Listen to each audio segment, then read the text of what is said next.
Hey guys, welcome back. Listen, I get it.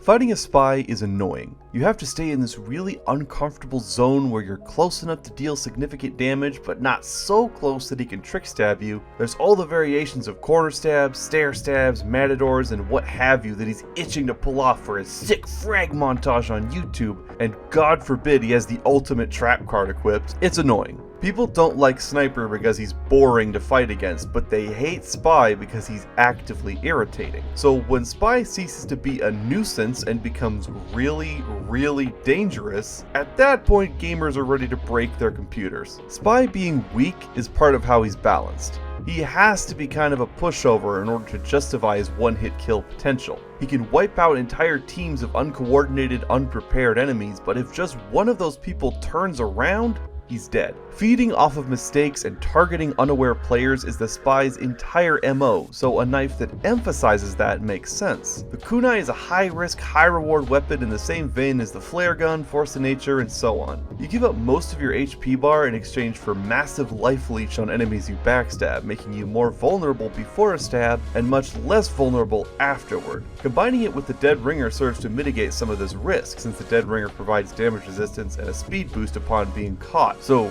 is this combo broken? Well, it's not that simple. You see, the Kunai is actually extremely underpowered in any setting where the enemy team is coordinated, communicating in voice chat, and relatively experienced. A Dead Ringer Kunai spy will always lose against good players who are talking to each other. Meanwhile, a spy using that same loadout can absolutely shred through teams of people with no resistance if they aren't working together. Now this sounds kind of obvious. Any spy will do more damage to oblivious teams versus ones that have their monitors turned on, but it's even more true for the Kunai and Dead Ringer. In competitive settings, the Dead Ringer is never used. Usually, it's a parade of stock knives, big earners, cloak and daggers, and latrangers in organized settings, while the dancing blade over here is relegated to casual mode. If the Kunai were optimal, competitive players would be using it, and the weapon is not banned in any competitive setting that I'm aware of. So, if it's not powerful in competitive settings with experienced players, but it is powerful against casual players who are hardly paying attention, is that a bad thing? I think it shouldn't be. To step back a bit,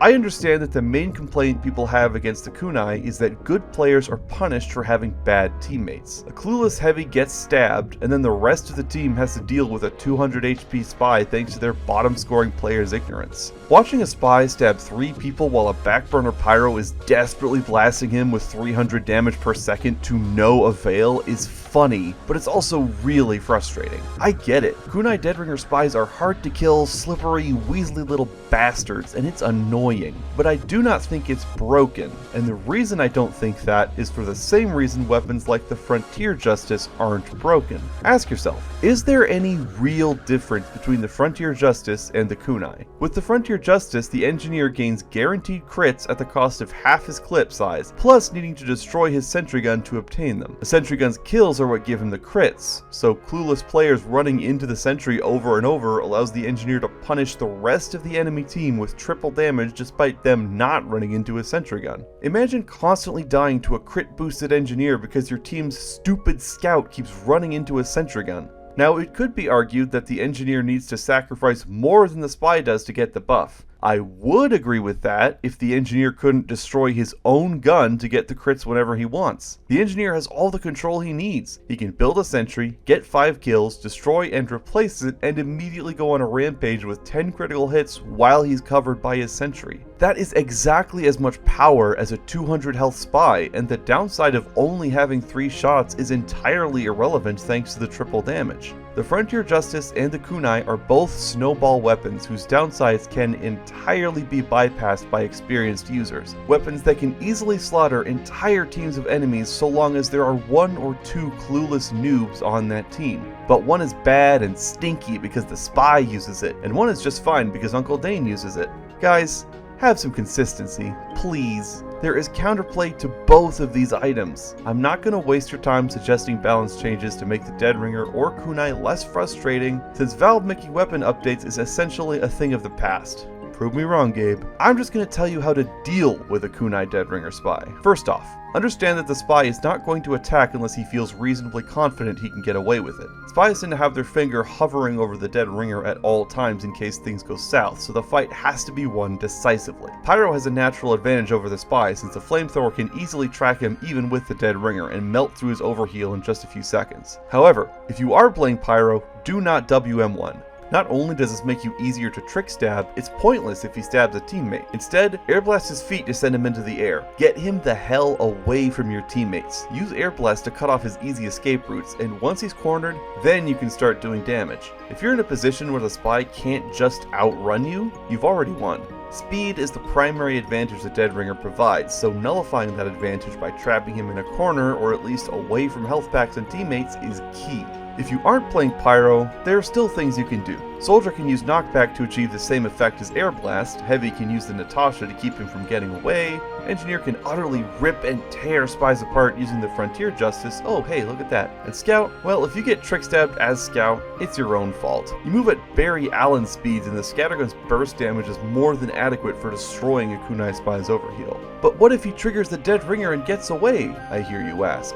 Fair question, and to answer that, stay vigilant. A spy using the Kunai and Deadringer only has 7 seconds of cloak in total, or 8.2 with the Latranger. If you have an idea of where he might go, follow and try to catch him as he decloaks. Staying within earshot of the Deadringer's decloak is a good way to stay on top of him, and besides that, if you see a Kunai spy decloak, that is the time to go on the offensive, since he won't have his Deadringer for a good chunk of time afterwards. Even if he decloaks early, it's around 10 seconds before he'll get it back. But what if he's using the diamondback? Another fair question. The diamondback is an incredibly powerful card spies often play when cornered, and you can't always know he'll have it ahead of time. If he pulls out a bright glowing revolver, move in zigzags and try to dodge his aim. Use any source of knockback to throw him off and make him miss. Like the Kunai, the diamondback is more powerful the more people the spy stabs, or the more buildings he saps. You can massively reduce his power by staying in the main cluster of your team and keeping him from stabbing players and sapping buildings. You can't shut it down completely, but if you keep most of your team and their buildings safe from him, he'll only ever have 1 or 2 crits stored at a time.